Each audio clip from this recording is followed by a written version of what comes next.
नमस्कार, स्वागत है आप सभी का न्यूज 21 में। मैं हूं आपके साथ हर्षदा। अब खबरें अन्य राज्यों से।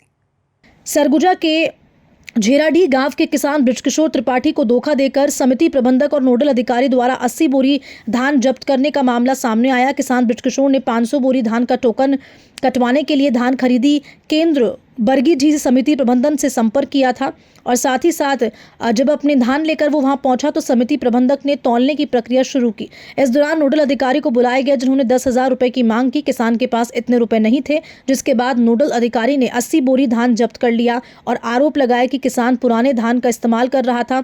एसडीएम ने मामले की जाँच करने की बात कही है और दोषियों के खिलाफ कार्रवाई की चेतावनी भी दी है। सरगुजा से पंकज शुक्ला की रिपोर्ट। मेरा नाम ब्रिजराज त्रिपाठी पिता रामजन तिवारी है। मैं ग्राम झेराडीह टोला हरसा डांड का रहने वाला हूँ।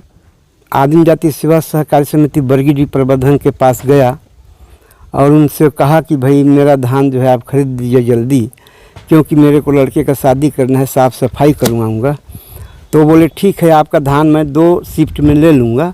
आपका 400 बोरा का है, 400 कुंटल का, तो मैं आपका धान ले लूँगा।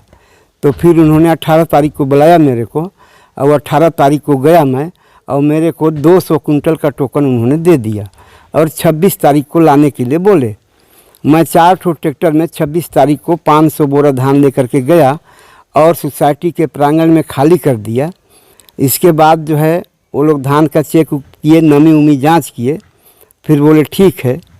फिर जो है प्रबंधक महोदय ने नोडल अधिकारी को बुलाया और नोडल अधिकारी आया और बोले कि भाई ये आपका धान रिजेक्ट है, हम इसको नहीं लेंगे। मैं नोडल अधिकारी हूँ। मैं बहुत समझाया कि सर मैं कृषक हूँ, बड़े मुश्किल से लाया हूँ, मेरा धान ले लिया जाए, लेकिन उन्होंने नहीं लिया और फिर मेरे से जो है कुछ पैसे का मांग किए। तो मेरे पास चूँकि मैं पैसा तो धर के गया नहीं था और इनका मांग इतना था कि उतना मेरे पास उपलब्ध नहीं था। मेरे पॉकेट में 2-3 हज़ार रुपये था, उसको मैं उनको दे दिया और वहाँ पर सीसीटीवी कैमरा भी था।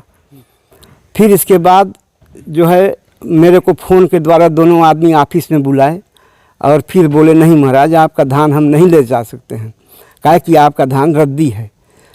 तो फिर इसके बाद मैं बोला ठीक है, मैं तो ले जाने में असमर्थ हूँ इसको, मेरा धान को मैं यहीं छोड़ के घर जा रहा हूँ।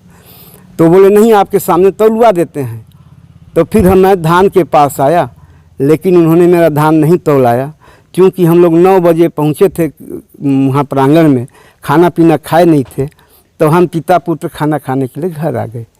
इस मतलब मेरा अनुपस्थिति में मेरा धान को तौलाए, 168 कुंटल को मतलब जो है चढ़ाए कंप्यूटर में। मेरे को मालूम भी नहीं था। मैं अपना मोबाइल खोला तो देखा ये अपने कि मेरे नाम से 168 कुंटल धान बिक चुका है और मेरा 80 कुंटल धान को मीडिया बुला करके और यह प्रसारित कर दिया गया कि ब्रिजराज त्रिपाठी कृषक ने पुराने धान को खपाने के लिए सोसाइटी में आए थे, जिसको पकड़ करके 80 बोरा धान जब्त किया है। मैं पूर्व में कहा था कि देखिए प्रबंधक जी, मेरे पास जो है ग्रीष्मकालीन धान है कुछ, तो वो बोले कि किसी भी प्रकार का धान होगा, मैं प्रबंधक हूँ। और 500 बोरी धान किसान के द्वारा भेजने के लिए आया थे।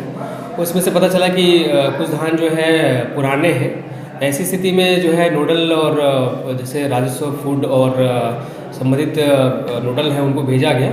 चेक में पाया गया जिसमें कि 80 बोरी जो है पुराने धान है, जिसको समिति को सुपुर्द कर दिया गया और बाद में वो जो धान खरीदी होने के बाद फिर से किसान को पुनः वापस कर दिया जाएगा। सर लेकिन ये ऐसा बोला तो गलत है, लेकिन ग्रीष्मकालीन धान तो बेचा नहीं जा सकता है, अभी नए धान ही बेचे जाएंगे वहाँ पे। और मैंने जैसा कि बताया कि पुराने धान नहीं बेचे जाएंगे, नए धान ही बेचे जाएंगे।